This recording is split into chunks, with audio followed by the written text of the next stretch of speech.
In the Christian calendar, this week is the third week of the celebration of Advent.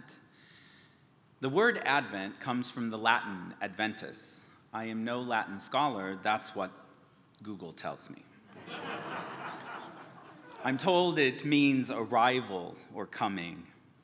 It's a contemplative time in the faith, the Christian faith, where Christians are asked to wait on the promises of God. It's a time of reflection and anticipation for the arrival of the promises of hope, faith, joy, and love born in a baby named Jesus. The third Sunday of Advent, now this, stick with me, I was a Baptist, not a Catholic. This third Sunday of Advent is called Gaudete Sunday, and it's reserved for rejoicing in the anticipation of Christmas. That's why we light the joy candle during the third Sunday of Advent. And while we as a faith movement, at least many of us, have moved away from the high Christology of the Christian religion, we too can celebrate the joy for the anticipation of something coming to change our world. Now, when I speak of joy, I'm talking about deep-rooted wells of emotional fortitude, not fleeting moments of laughter, smiles, or other forms of what we call happiness. There is a big difference between being happy and being joyful. Catholic priest and theologian Henry Nouwen described the difference between joy and happiness in his many writings. He offered that while happiness is dependent on external conditions, joy was better defined and described as the experience of knowing that you are unconditionally loved and that nothing, sickness, failure, emotional distress, oppression, poverty, war, or even death itself can take that love away. Thus, joy can be present even in the midst of great sadness. Joy is, in fact, what my grandmother was talking about when she quoted the Hebrew scriptures to me in times of deep sadness or trouble in our family. She would always quote Psalms 30, verse 5. "Weeping may endure for the night, but joy comes in the morning." Now, perhaps theological definitions aren't your cup of tea, and you prefer a more secular definition. For this, we turn to the Bible of logophiles or word lovers, Merriam-Webster's dictionary.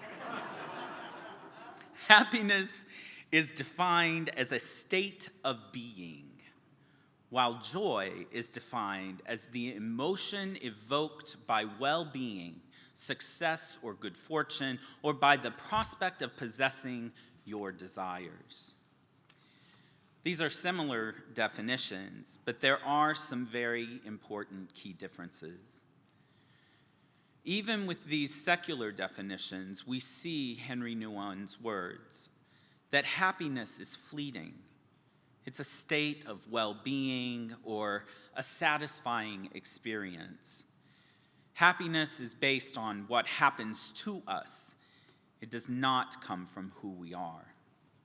It is temporary and circumstantial, and we may not always be able to feel happy. But Henry Nouwen tells us that we can always experience joy, because joy is different from happiness. It is not temporary, nor is it circumstantial. It doesn't depend on what's going on around you, but rather it comes from within. It's the positive attitude that comes from feeling connected to yourself and your worth and your love, or better yet, coming to you via a connection of something bigger than yourself, like us, a community, a caring space, a tight-knit group of friends or family, or even God. Much like the words of my grandmother, I need joy so that I can endure the terrible times of weeping in my life. Now, all of this information may prompt us to reflect on what drives us in life. If we spend all of our time and energy just trying to be happy, which, let's face it, is what the world tends to drive us to do, I think we're missing the point. However, if instead our goal is to cultivate joy within our lives, we are acknowledging in some way or fashion a commitment to seek something better, bigger, much better than just simple self-satisfaction and fleeting experiences. As we reflect this Sunday on the promises of things to come, I believe that the deeper understanding that joy is something intentionally cultivated is definitely in right alignment with our Unitarian Universalist values, namely our value and deep-held conviction of creating heaven on earth. Unlike our Christian neighbors or those who are in our midst, we are not waiting for a messianic promise to appear, swaddled in clothing in a manger. But rather, we are reminded to set our hearts on the hope, faith, joy, and love our own hands can bring. In these holiday times, we so often hear the phrase, "It's so much better to give than receive." While this sentiment is lovely, the science shows that doing good for others really does have a positive effect on our own mental health. In one recent study I found, a group that practiced pro-social behaviors, which were intentional acts of kindness, like our gratitude ritual this morning, and another group, a comparative group, prioritized self-oriented habits, and both of those groups were followed for 4 weeks. What was the result? Acts of kindness led to higher levels of psychological well-being and positive emotions. Just like today's ritual of thanks, we can recharge our joy banks through our own works and efforts. These days are difficult and frustrating for all of us. I am talking to a room full of people who are probably tired of masks. We all are. Frustrating.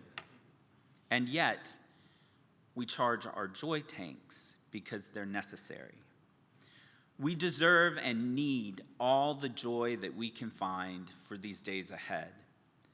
I invite you to find all of those acts of kindness and practices of gratitude that warm your divine light so that you can keep it aflame. Here now are words from Henry Nouwen. Joy does not simply happen to us. We have to choose joy and keep choosing it every day. So happy Gaudete Sunday, and may we all choose to rejoice through our own service to each other so that we may be glad on this day and every day.